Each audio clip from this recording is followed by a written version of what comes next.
We will start the Kern Council of Governments Transportation Planning Policy Committee, and we'll start with Pledge of Allegiance.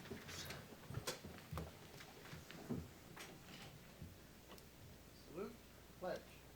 I pledge allegiance to the flag of the United States of America and to the republic for which it stands, one nation, under God, indivisible, with liberty and justice for all. Roll call, please. Ione. Present. Couch. Here. Peacock. Present. Bruin. Present. Crump. Here. Warney. Present. Cryer. Here. Navarro. Here. Crichton. Here. Para. I'm here. Prout. Here. Reyna. Here. Flores. Here.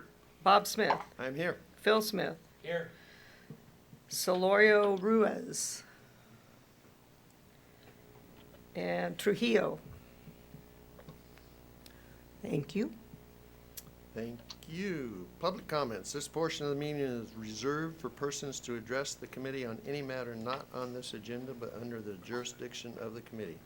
Committee members may respond briefly to statements made or questions posed. They may ask a question for clarification, make a referral to staff for factual information, or request staff to report back to the committee at a later meeting. Speakers are limited to 2 minutes. Please state your name and address for the record prior to making a presentation. Is anybody here for public comments? Welcome.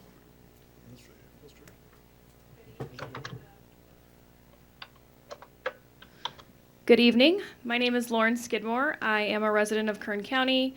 My business address is 1921 19th Street, Bakersfield, California, 93308. I'm here this evening actually as CEO of the Open Door Network. Some of you might be familiar with us. We were formerly the Bakersfield Homeless Center. And I just wanted to come tonight really to thank each and every one of you for having some type of impact on our workforce development crews. For those of you that don't know, we have a portion of our business. Many of you might know us as a homeless center and a homeless services agency, but a portion of our business has been supporting homeless individuals and getting minimum wage work through cleanup crews across the county and across the city of Bakersfield. We recently have done some statistical analysis, and we just want to highlight that in 2023 we have picked up over 2 million pounds of trash across Kern County and in the central Bakersfield area. A lot of that work is done to the support of many of your constituencies, and of course Mr. Hakimi was a part of the very initial work being done with Caltrans to get this program started.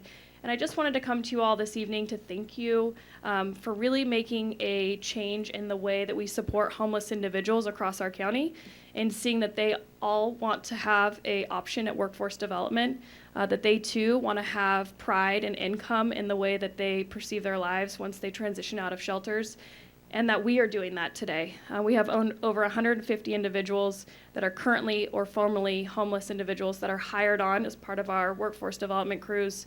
We have 90 on the wait list. And so if any of your areas or cities are interested in really impacting lives in the homeless system, please reach out. I know that both Mr. Flores and Mr. Couch have been avid advocates supporting this agency work, and so please, we're happy to get more people jobs and help clean our neighborhoods and our streets. So just want to say thank you all. Thank you, Ms. Skidmore. Yeah, great program, and we've been excited about it from the beginning. I used to hear numbers, and I haven't heard in a long time, how many, have moved on from the program and got jobs outside. Any idea? Right now we're looking at about 10 Oh, awesome. So that's 10 people going out and getting a different, yeah, very good. Thank you. Any other public comments? Seeing none, we'll move on to consent agenda, opportunity for public comment. Do we have anybody wishing to make a public comment on the consent agenda? Does any member wish to pull any items off of the consent agenda? Motion to approve. Second. Roll call vote? Ione. Aye. Couch. Bruin. Aye. Crump. Yes. Warney. Aye. Crier. Yes. Navarro. Yes. Crichton. Yes. Para. Yes. Prout. Yes. Reyna. Yes. Flores. Yes. Bob Smith. Yes. And Phil Smith. Yes. Thank you. Thank you. 2023 Federal Transportation Improvement Program Draft Amendment Number 12. Good afternoon, Chair and members of the board. Amendment number 12 includes changes to the State Highway Regional Choice Program, Regional Surface Transportation Program, Congestion Mitigation Air Quality Program, and the Transit Program. The public review period ends February 16th. The Kern COG Executive Director will consider approval of amendment on February 20th. State and federal approval is required. At this time, I ask the chair to open the public hearing, allow for public comments, and then close the public hearing. Thank you. I will open the public hearing. Any public wish to speak on this matter? Hearing none, I will close the public hearing. Thank you. Thank you. Caltrans report. We'll start with District 9. I fake him out this time. District 9, please.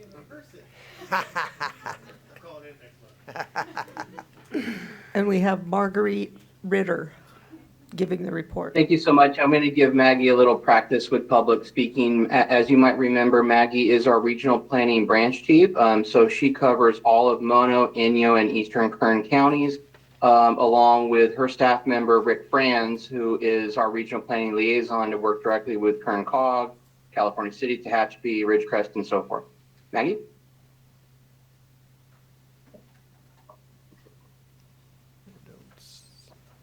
You might be on mute. Yeah, here I am right here, Maggie Ritter from Caltrans.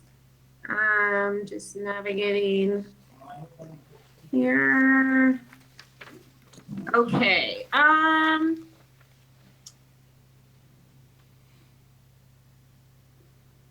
okay, here we go.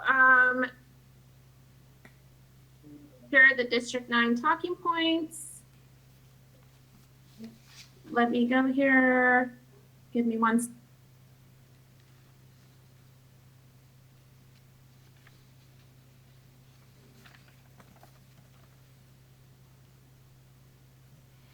Bear with Maggie. There's nothing like trial by fire, right? Caught her off guard putting her up first.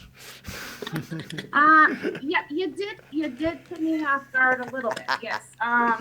I am not familiar with this app. We're just going to go off camera here, and I don't have my background set up just the best. Okay, so let's go ahead here. For new project work, we have the King Guardrail Repair Project. It's on State Route 58 between Hart Flat Road and Broome Road, west of the city of Tehachapi. Crews will repair guardrail at various locations in both directions, Monday through Friday from 8 a.m. to 6 p.m. So watch out for that. We also have some work in Tehachapi, utility work on State Route 202, Tucker Road, between West Valley Boulevard and Tehachapi Valley Boulevard. Utility crews will bury fiber optic cable on the eastbound shoulder. That will be Monday through Friday from 9 a.m. to 3 p.m. ongoing work in the area includes Ridgecrest sewer replacement, that 8 between French Avenue and Gemstone Street. They're replacing a sewer line there Monday through Friday, 7 a.m. to 4 p.m. Drivers could experience brief delays. There's also a project Tehachapi Maintenance Station, and we're about 26% complete. Approximate construction to end there is 2025. So a lot going on in Tehachapi. Some other general road information. We have a culvert project out on 178 in the rural area of Canebrake. And we're updating culverts with larger culverts, which will have a longer life expectancy. We've also adjusted a side slope there, and that will improve the drive for motorists. And that was apparently complete at the end of January. As usual, during winter storms, we have our maintenance crews out on 58 in rotating shifts during all winter storms. So we are there to keep the roads clear for everyone. Okay, so that is all the traffic information. For the some of the PID outreach we have going on in the area, we have a few projects in the works. The first one is State Route 202, CAP-M, Golden Hills Complete Streets Project. And the PID is being scheduled to be complete by May 2024. We'll have a little bit of outreach then, and that project consists of pavement improvements, complete streets elements, bicycle and pedestrian improvements, and other ADA improvements. And that is in Golden Hills 202 area. We also have a PID coming up for the Tehachapi pavement project. Also in May 2024, the PID would be done. And consists of pavement improvements, culvert replacements, and is currently being evaluated for climate resiliency design features. Then we have another PID coming up, California City Boulevard project. This non-shop PID is currently being developed and scheduled for completion around May, maybe before. And that consists of proposed interchange at State Route 58 and Cal City Boulevard and intersection improvements. So that's it for our PIDs. As you know, we have the Clean California program. And right now we have a tire recycling event in the area. And that will take place in various areas such as Ridgecrest, Boron, Mojave, Rosamond, and the Tehachapi landfills on various dates, March 2nd, May 4th, June 8th. Of course, all this information is on our website. And then the last thing is a few updates on grants. So District 9 submitted an Attain grant application on February 2nd to fund intelligent transportation elements. They're called ITS elements. And this includes things such as changeable message signs, real-time traffic monitoring systems, and that would really help to keep State Route 58 travelers informed of roadway conditions, times, and more importantly, the Tehachapi Pass conditions. So that was the ITS grant that we worked on, submitted. And then we also have requested as part of the project is funding an evacuation capacity analysis of the greater Tehachapi region. And if funded, the Attain project would strongly align with the Kern COG CAM's Project Phase 1 Tehachapi Pass focus. Neil can probably clue you in a little bit more on that. That is our wrap up for District 9 traffic, our talking points. As usual, you can find all of this information on our Caltrans quick map, our road information, our Facebook, our Twitter, and our G9 website. And I'll put those in the chat. Thank you very much. Thank you. Any questions for District 9?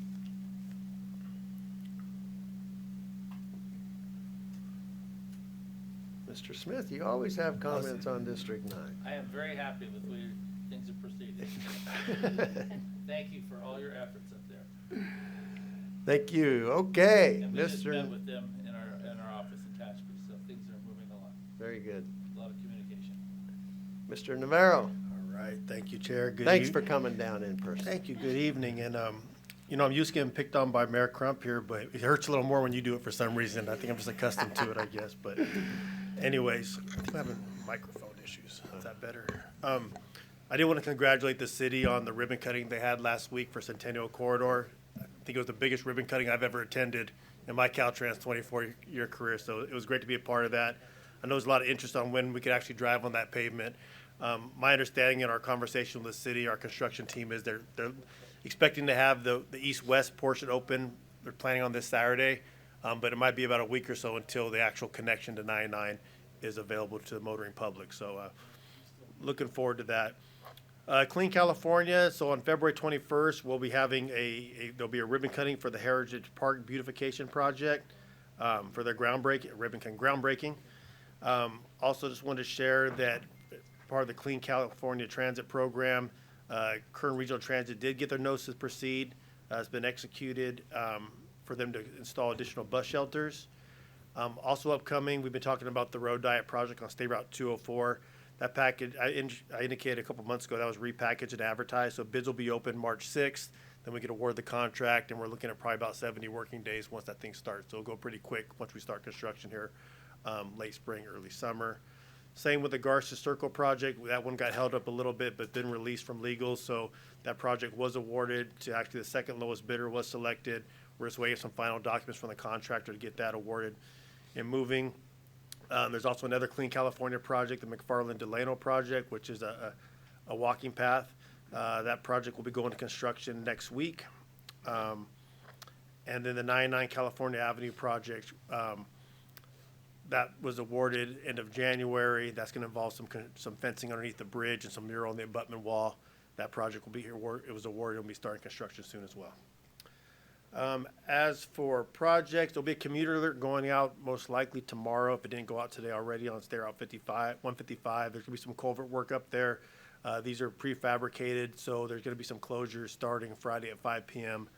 Through the weekend. So expect to see that commuter alert going out hopefully by tomorrow if it hasn't gone out today already. The State Route, Moreno, last month you did ask about the roundabout in Wasco. Just wanted to share. I know we followed up after the meeting, but that project is currently in design and anticipated to be combined with the roadway improvements on 46th, which will be in construction spring of 2025. The State Route 99, Old US 99 to White Lane rehab project, that project is wrapping up. We expect to have the completion of all the road work by March of this year, and then we'll go into plant establishment. Currently, they're doing the final striping and some miscellaneous punch work items out there. California Aqueduct, this is State Route 166, the bridge rehab project. That project achieved ready to list status at the end of January. We anticipate awarding that contract in August of this year. There will be about a 9-month delay start on that project because of encroachment permits. So we're looking to start construction approximately in May of next year, which this will involve some closures of the bridge. And I know we've done some outreach to Kern County and Taft and Maricopa. As we get close to that project, we'll do some additional outreach as well. The Maricopa Highway Cap-M project. So that project was advertised and it will be awarded any day now. That was awarded to the low bidder, which was the Griffith Company, and we anticipate that project starting in this spring. In Taft, the Taft left turn channelization project at 119 and Kern Street Airport Road, that project was completed on January 31st. And last project, the Pumpkin Center rehab project. That project is currently in design right-of-way phase, and we expect that project ready to list in May of this year and advertise this summer. With that, that completes my updates. Happy to answer any questions. Thank you, and thank you for the partnership that made Centennial Corridor possible. You know, Kern COG and the county and the city and Caltrans, you know, over 20 years almost. And yeah, and so, yeah, that's, the community, as you've seen, is very excited about it. And we celebrated Friday and also Saturday. We had the big bicycle event and had 2,500 plus people out for that. And so, yeah, they're more than ready to start driving on it, I'm sure. Thank you very much. Any questions for Mr. Navarro? Seeing none, Executive Director's Report. Good evening, Mr. Chairman and board members. Over the excuse me, past month, I have about a half a dozen items to report on. On January 25th and 26th, I attended the California Transportation Commission meeting in Modesto. This was the last meeting that Chairman Eager will be the chairman. New chairman takes over March 1st. That'll be the current vice chairman, Carl Gardino, takes over March 1st. I also attended on February 8th the STIP hearing, represented Kern COG, presented that our STIP proposal to the CTC and received no comments, which is a good thing at those hearings. Chairman Smith, you already mentioned, and so did Michael. February 9th was the centennial ribbon cutting. Culminates almost 20 years of effort. Thank you, Councilman Smith, both Councilmen Smith, Supervisor Couch, and if many staff members, and ran into people who I hadn't seen in 15, 18 years. It was a great celebration. Was proud to be there both Friday and Saturday.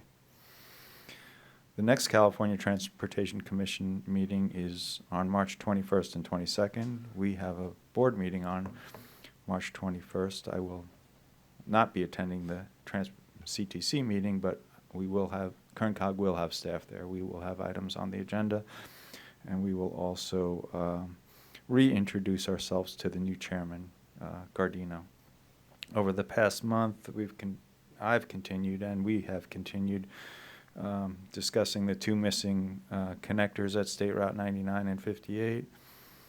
Talked about the project that Michael mentioned on Union Avenue, Steven Standard and 43. Still is a project, and we are still pushing. We now have a private partner in Wonderful helping us with that. State Route 33 safety improvements. Supervisor Couch, you were key to making those happen. There will be a vote before the CTC at their March meeting in San Jose. Caltrans is short just a little bit of money on that project. I don't anticipate any problems, but their district director will be there. March 21st? March 21st. I will let you know how that goes. And also, by the way, anyone can call into the CTC meetings and listen, but you have to register in advance if you want to do that. I continue to meet monthly on State Route 46. We're likely to be about five to 6 months away from completion of the final piece, which is just west of the community of Lost Hills. There's good progress being made. The weather over the last few weeks has slowed us down, though. Councilman Phil Smith mentioned that we met with Caltrans District 9 recently in Tehachapi. I attended that meeting, as well as many managers from Caltrans District 9 and City of Tehachapi staff. And I'm glad to say that that project remains on schedule, but we're not giving up on the two other locations. Staff also met with the master planners on State Route 119. And then finally, just this Tuesday, Supervisor Couch, you may remember this. I revived our conversation with Caltrans. I had a meeting with Caltrans District 6, 7, and 9. And 6 is Fresno, 7 is Los Angeles, 9 is Bishop, regarding snow removal over the Grapevine and snow removal over the Tehachapi Pass. And I'll keep you up to date on that. Subject to any of your questions, Mr. Chairman, that concludes my report. Thank you. I do have a question on 119. Somebody asked me about it the other day. That's the project from 99 to Stein? Roughly, it goes all the way through the community of Pumpkin Center, some of which is actually, I think, in Bakersfield now. Right, and so it widens it to full width and does sidewalk, curb gutter improvements, everything, or what exactly is that? Yeah, I wouldn't describe it as widening. It will still only be one lane, but there'll be bike lanes, sidewalks, better drainage. It'll be essentially a complete street when we're done, but it will still only be one lane in each direction. Oh, okay. Is that accurate, Michael? Yeah, correct. I think it's the 3R rehab, which is our most significant rehab that allows us to go in and add the complete streets features Director Akimi mentioned. So yeah, we're filling in sidewalk gaps, curb and gutter, bike lanes, et cetera, but we won't be adding it striping for additional lanes. There might be wider pavement in some sections for shoulder perhaps, but like I said, we won't be striping to add additional lanes because it won't be capacity enhancing. Okay. Traffic signals? I don't know that I don't think any traffic signals are included off the top of my head. I think it's more pavement rehabilitation focused. Okay, great. Thank you. Any other questions for the director? Seeing none. Any member statements? Ms. Barr? I have one real quick.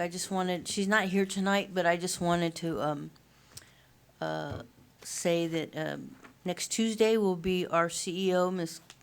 Karen King, her last day as our chairman at Golden Empire Transit.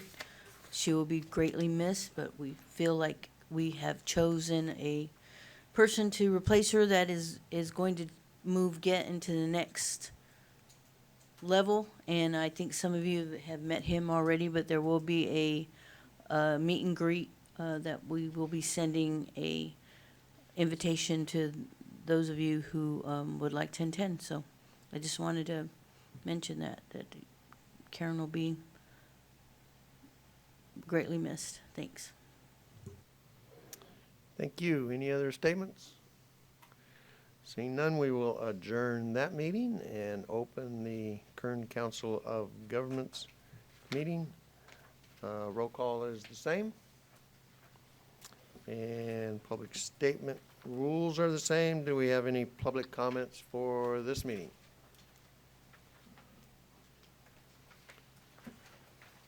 Mr. Gonzalez is standing and approaching the microphone. Thank you, Mr. Chairman and Council.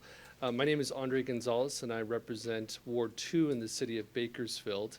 And I come to you this evening to thank you regarding item 4E tonight, the CMAQ program. You know, as we talk about the Centennial Corridor project and what a significant accomplishment this is for our region, it is not lost on me all of the contributions of Kern COG, in particular Mr. Hakimi, who has really has provided a lot of leadership to make this project happen. So as we continue to look towards the future of the city of Bakersfield and we connect Highway 58 with the West Side Parkway, it is very clear to the city of Bakersfield that both H Street and Chester Avenue really become gateways to downtown Bakersfield. And so the investment that you're making tonight to make those improvements on H Street is really an extension of the work that we've done with the Centennial Corridor, and will help better enhance the city of Bakersfield and really provide that gateway for downtown. In the same vein, 18th Street and 19th Street Improvement Project will help create those complete streets that we all aspire to create safer conditions for all road users within the downtown Bakersfield and help us advance our goals for the revitalization of downtown. So thank you tonight. Thank you to all of you tonight. I will would be remiss if I didn't mention that we actually have a property owner from 18th Street who is here with us this evening in support of these allocations as well. Thank you. Thank you. Any other public comments? Seeing none, I will move to consent agenda opportunity for public comments. Any public comments on the consent agenda? Any member wish to remove an item for separate consideration? Seeing none, Motion on consent. Second. roll call vote, please. Bill Smith, Yes. Bob Smith, Yes. Jeff Flores, Yes. Gilberto Reyna, Yes. Kathy Prout, yes. Jim Crichton, Yes. Orshel Cryer, Yes. John Crump, Yes. Eric Bruin, Yes. David Couch, Yes. and Saul Ione. Aye. Thank you. Thank you. We have item 4, staff referral, Kern self-help transportation funding measure. Mr. Ball is going to give us a presentation. Thank you, Chair. Committee members, this is an action item.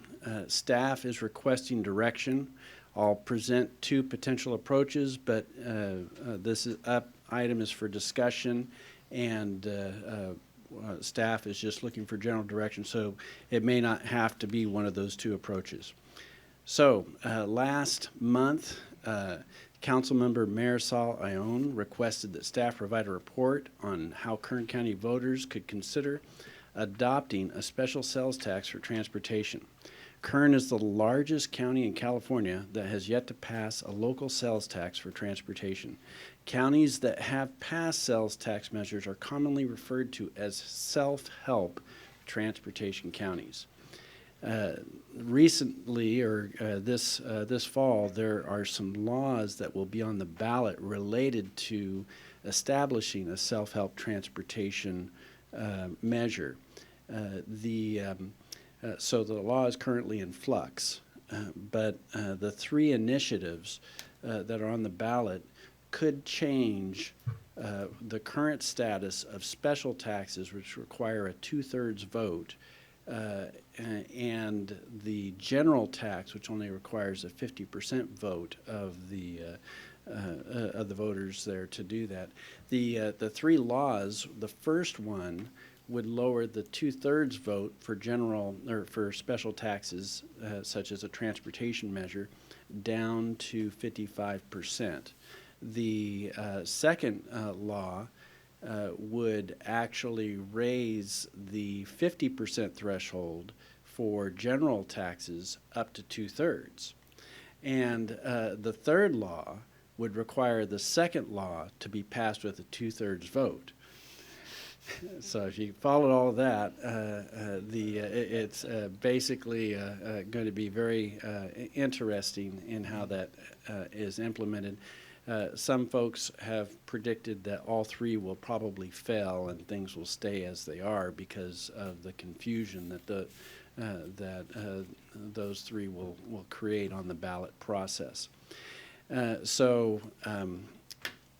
It's also important to note that current law requires an environmental document to be performed on any sales tax measure that has a list of projects.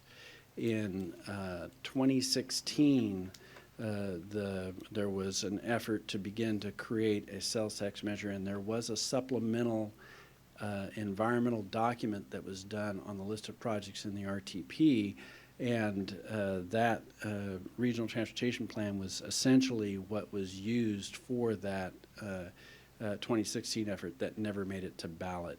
So any list of projects that you take to the voters needs to be environmentally cleared before it goes to the voters, which makes it very difficult to come up with a list of projects, particularly in time for the November ballot, unless you use the current adopted regional transportation plan list of projects. Recent history of sales taxes. 6 out of 16 self-help transportation measures have been approved by the voters with a 2/3 supermajority over the past 8 years. And there's a list of them in the staff report. Within Kern, we've had 3 attempts, 2 that made it to the ballot, and the most recent was 2016, which never made it to the ballot, but there was some polling that was done around then. In 1992, 49.7% of the electorate voted for a transportation measure that only required a 50% threshold at that time. In 2006, it was 56.4% of the electorate voting for it, but by that time it required a 2/3 vote. And in 2017, there was a poll of 400 local voters, and those 400, 46% were in favor. However, when they were informed that the funding would not be able to be taken by the state, the support went up to as high as 58%. And that polling was taken before the recent numerous adoptions of 1 cent general sales tax measures throughout the county. Locally now, most communities have an 8.25% sales tax rate. Most communities, with the exception of California City, Maricopa, and Shafter, have adopted 1 cent local general sales tax measures. From our neighboring jurisdictions, they're averaging closer to 9.25%.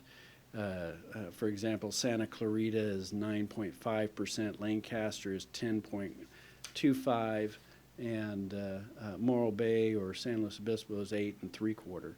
And so you can see that a lot of regions statewide have increased their sales tax for various reasons.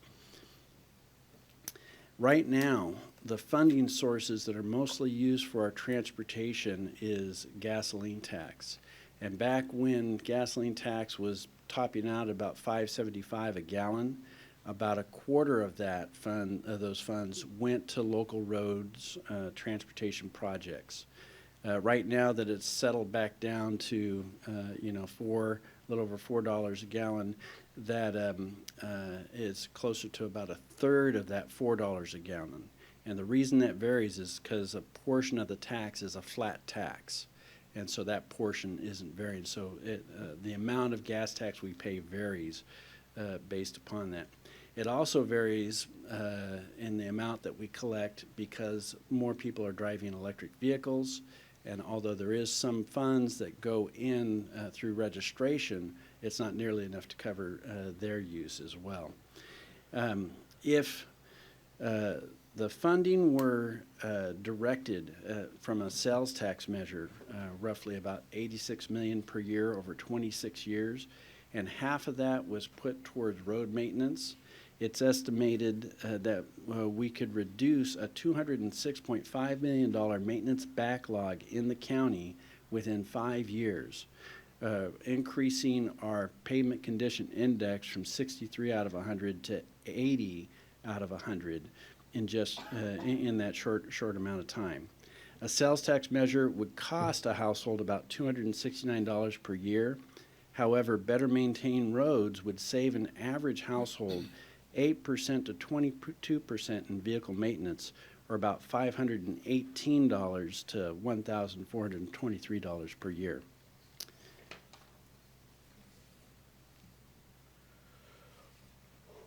The Institute of Local Government has developed guidance on governments and how they can participate in a local transportation measure effort in providing educational information, not advocacy, but funds that are often used in the development of a regional transportation plan can be used to assist in a campaign providing education. The approach options that I have before you today, these approach options are based in large part on our past experience with the 2006 measure and the 2016 effort. The first approach would be to conduct a 6-month low-budget campaign leveraging the 2022 outreach from our regional transportation plan. Appendix 4 and the attachments contains an accelerated timeline. The pros of that is that it's cheaper, 6-month campaign, consulting contract. There would be a lower cost that should the measure fell, a follow-up effort could be more doable. It leverages the ballot as an education tool, meaning you're educating people through the ballot process, and also leverages the environmental public outreach used in the 2020 RTP. The cons is that this is not enough time for a traditional public education campaign for a transportation measure. And some have suggested that a region only has 3 tries at getting a measure passed before invoking voter backlash, although I'm not sure very many people remember the 1992 effort. Approach 2 is to conduct a 2-year campaign, a more traditional campaign, as performed in 2006 and 2016, although that latter wasn't completed. But other successful self-help counties have used. There is in the appendix, there is a longer list of activities that would happen over that 2-year period. The pros is that it allows time to educate the voters on the benefits of a self-help transportation measure. It allows time to build a close coalition of all the stakeholder groups and reduces uncertainty related to amendments to the laws that are going to be considered this fall. But the cons is that it's going to be more expensive, delays implementation of a transportation measure by 2 years, and just a 2-year delay, you can see through inflation a 6% increase in the cost of projects that you could deliver. So going earlier means that things are cheaper, you can deliver more. So the action is we're asking, please provide staff direction, either approach 1, approach 2, or other approach. And this is a roll call vote item. Thank you, Mr. Ball. Mr. Ion, Yes. it's your idea, so I'll Yes. give you first crack at it. Thank you, sir. Mr. Ball, thank you and staff for that report. I mean, I was looking for a lot of more positive ideas, but we'll take what's there. And if we went off predictions, this world would have ended 24 years ago. So that goes with that. All we got to do is look at the success that Tulare County has. They're able to fix their freeways, their interchanges. It stays local. There's a lot of positives here. 2016 is not 2024. We're missing out on matching funds from the state, from the federal. We have a lot of challenges in smaller communities. And you talk about projects. Every city has projects ready to go. It's just we don't have the match. I mean, Delano, McFarland, Arvin, even bigger cities that would help the whole county, and it's locally controlled. Is that correct? So, yes. My proposal is, I mean, what I asked is let's look at this, but I mean, we could build off the momentum from look how happy the residents are about the Centennial Corridor.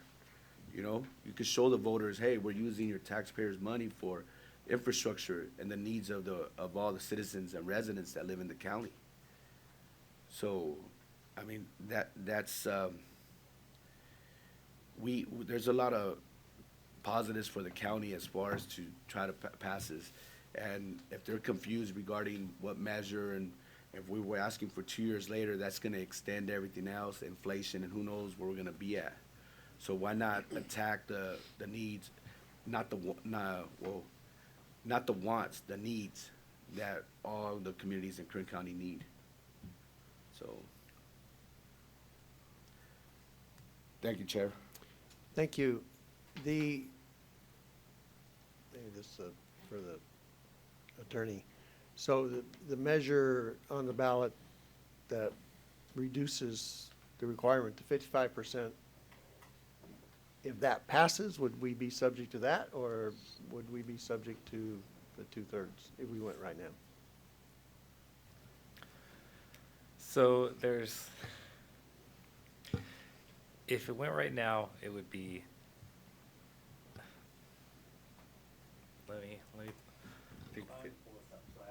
allow me to pull this up so I have it in front of me. Sure. I guess I'll work on another question. So you mentioned something's cheaper and more expensive. To who? Where's the money coming from? Who's paying? How are these things funded? So the current regional transportation plan has an assumption of future funding. In that regional transportation plan, we actually assume an increase funding source coming from somewhere. We did this 4 years ago, and the state increased the gas tax, and so we're delivering those projects. A transportation measure could be a potential source. There could be other sources that, Well, that may come along. I get that. Okay. Who pays for the ballot The campaign. marketing Oh, on the campaign? campaign side, Yeah. on the campaign side. So any advocacy that's, could not be covered by government funds. It would have to be private sector, any specific advocacy or campaign. However, we are allowed, government is allowed to provide education on what the benefits or advantages or whatever the funds would be spent for related to that. So if you're solely an education campaign, you know, government could provide a good source of that funding. However, this fiscal year, Kern COG doesn't have any funding budgeted for this activity. Available. So, but you still would need advocacy somewhere. Correct. And so that would come from, In 2006, I believe there was a private sector Realtors Association, the Home Builders Association. I believe it was a $700,000 campaign for the 2006 effort. okay, so those And that groups, wasn't enough. those groups chipped in. Yeah. Okay. But my personal opinion is, I think everybody on this board think, you know, we're all about transportation and it would be great, but I don't believe you can make it happen this year for the reasons you've stated. You know, Kern COG can't really help, and you don't have a campaign, you don't have, you know, just to throw something out there. Voters generally vote against a tax unless they're convinced.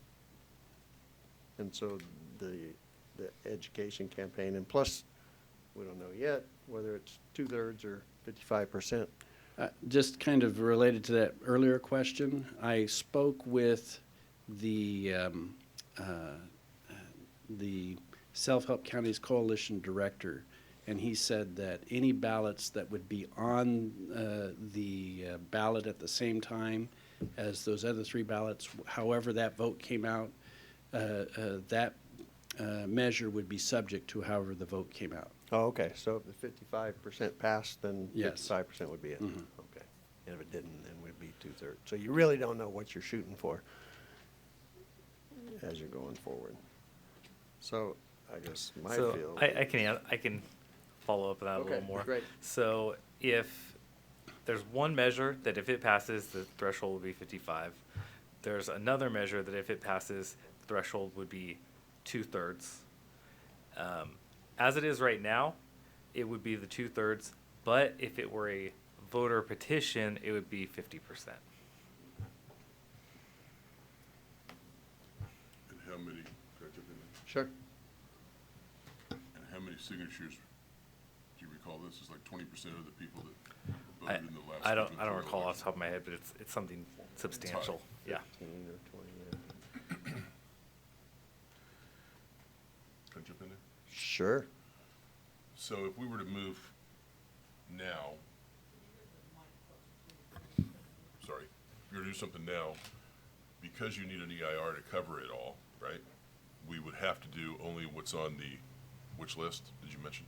Yeah, the current adopted regional transportation plan list, which your board saw a version of that last October as the capital improvement program. It's the long-term 24-year list of projects. So you need to circulate that to us again, because I don't have that in front of me, Yeah, obviously. Nor did I it's- commit that to memory. There was an extensive attachment to this agenda item, or about 100 pages. Yeah. And so. It's in there? It's at the very At end the of end, that. okay. And it's broken out by sub-areas of the county. So each community kind of has a list of projects. But to be clear, Supervisor Couch, our Regional Transportation Board plan that this board approves every 4 years is subject to an environmental document. So we have a list of projects in this county that's already approved Right. environmentally. If the campaign, if there is one, chose to use that, they could. If they wanted another set of projects, they would have to get that cleared themselves. I also think as a practical matter, this is a measure that would be collected inside of anybody's city limits and in the unincorporated areas across the county everywhere, correct? Correct. So everybody votes on it in every city and every unincorporated community. That's what most regions have done, yes. So I don't know how, I mean, I would think before you move ahead with that, I think you want the county and every city council to have adopted a resolution of support for that, hopefully unanimously. Number one. Number two, I think, and I don't have any idea what the status of this is. If every city has a transportation impact fee program that's on par with every other city, I think that's step one. Everybody, and we have to be on the same level as far as how all municipalities are, and the word I'll use is treating the development community. For example, I think you can go in parts of the county and where there is no impact fee, outside of Metro Bakersfield and maybe not inside or outside of other metropolitan city limits, no, outside of other metropolitan area planning boundaries, there may not be an impact fee. I don't know that that's fair. So there's, I think that question, I don't have the answer to it. I'm just posing that as I think that's an issue that we have to decide upon. Those are my initial thoughts on that. The 2006 effort did have a maintenance of effort requirement and put everybody on notice to adopt an impact fee. Many of them were adopted around that time, but there's still some jurisdictions that have not. There are some that Have not. do not have one. Yeah, that's Okay. correct. Any other comments? Yeah, Chairman, if I may, Chairman Smith. Sure. Yeah, I have questions. I don't know if you know the answers. I know how much work the Measure In campaign took at the city, and Councilman Andre here can attest to that as Councilman Smith. I know how much work it took at the Measure In initiative at the county. Even the educational component was immense. It was a lot of work. And so I also understand the value of the self-help, the dollars that will be drawn down, the need for it, the value. That's clear. What's not clear to me is the campaign mechanic side. So years ago, we had buy-in from key constituencies and organizations like Kern Home Builders and Chamber, what have you. They brought enormous money and resources to the table. So my question is, if we did go out now, do we even have those groups now? So I think it would be important to go out, get that prerequisite support in advance, and then come back and have a strategic discussion in terms of timing and what have you, rather than, because we only get so many bites at the apple, like you mentioned. So I think we need that infrastructure and that support in place in advance before we do something and then have this exercise of faith of it coming together. Those are just my comments. But I see the value in the need for in the importance of a self-help tax, because other jurisdictions and counties are benefiting it. Mine's the issue of timing and structure. Thank you. Thank you. Any other comments? Anybody want to make a motion? There's two options. I apologize. I had one quick comment that I didn't get in there. I was waiting for the moment. Sure. I was just curious if there's been any discussion. Ridgecrest is unique in that we do have it already capped our 2% local sales tax. And just wanting to share other communities. I don't know if there's any other communities that are in that situation, but in a measure like this, how would you be balancing where you're incapable of applying the half cent? Legal? Sounds like a legal question. You know, I'm not familiar with the situation that you already are capped at 2% local sales tax. The state mandate, the state law rules that allow for local municipality to apply up to local or county, city or county municipalities to apply up to 2% above the state mandate, unless by special legislative petition to the state. So those communities like Santa Clarita, Los Angeles County, those ones, they made special requests of, well, LA, San Francisco to exceed the 2% cap. You know, that's not something that I was aware of, but I can look into it and come back to you with an answer next month. I was just throwing it out there for the sake of the conversation more than anything else. Thank you. Thank you. Good to know. Chairman Smith, the two recommendations and the third one are completely up to the board. Right. You can direct us to do nothing, to come bring this back next month, or it's completely up to you. Up to the board. Right. Mr. Smith, you were. Well, I was wondering what we're going to select as an option to proceed or bring it back. I don't have a mic. Oh, there you go. I was just curious what our options are this evening to vote on.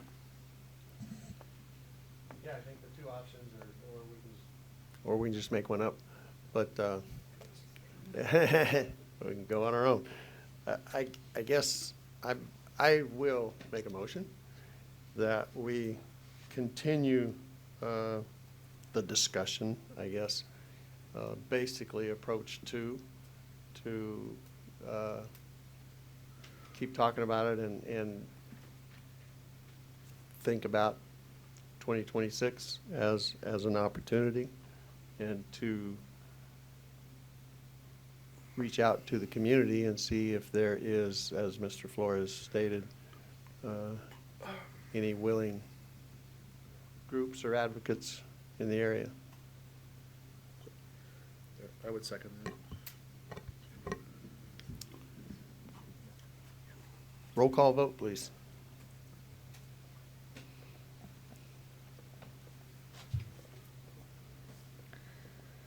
Phil Smith, Yes on the motion as stated.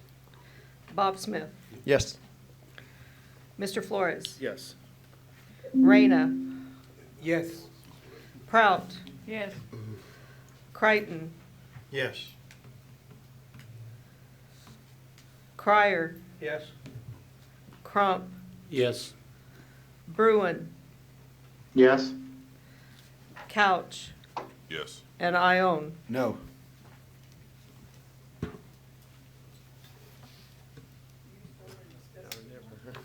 Not for 2 years from now.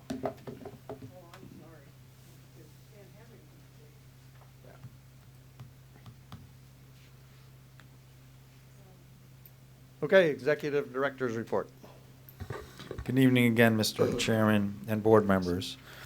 As a reminder, your Form 700s that you all have to do for your jurisdictions are due April 2nd. Please route those to Ms. Napier. The 2023 Kern Regional Awards, which will be held on March 7th, are now sold out. Great job. We have the largest number of reservations ever. How many tables do we have? 17? 17 tables. And we usually cap it at 16, but According to Ms. Napier, we pushed the issue a little bit. On April 29th to May 1st, the San Joaquin Valley Policy Conference will be held at the Visalia Convention Center. I will be attending, as well as at least one other, maybe more than one other staff member. Please let me know if you're interested in attending. The San Joaquin Policy Council will be going to Sacramento, and I will likely attend that trip on March 12th and 13th. In your folder this evening is the timeline for February, March, and April, and some more information that came in after the Brown Act deadline on Kern County ballot initiatives. Information you are welcome to take a look at. Subject to any of your questions, Mr. Chairman or board members, that concludes my report. Thank you. Any questions for the director? Seeing none, any member statements? Seeing none, we are adjourned.